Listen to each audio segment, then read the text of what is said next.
একজনের পানির একটা খালের পানি সেচতে ছিল মাছ ধরার জন্য। খালটা উত্তর এবং দক্ষিণ দিকে প্রবাহিত। উত্তর দিকের পানি বালতি ভরে ভরে দক্ষিণ দিকে ফেলতে ছিল মাছ ধরার আশায়। সন্ধে নাগাদ পানি ছেচে তারপর পেছনের দিকে তাকিয়ে দেখে সর্বনাশ, সামনেও যত পানি পেছনেও তত পানি। আচ্ছা, এই কষ্ট করলো অথচ পিছনের পানি কমলো না, এর কারণটা কি আপনারা বের করতে পারেন? কি? বাঁধ দেয় নাই।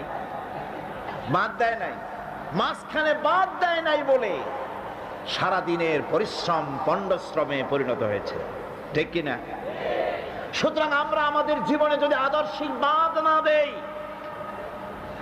ঈমানকে পোক্তা করার, আমল করার বাঁধ সৃষ্টি যদি না করি, তাফসীরের মাহফিলে আনাকুম জানাকুম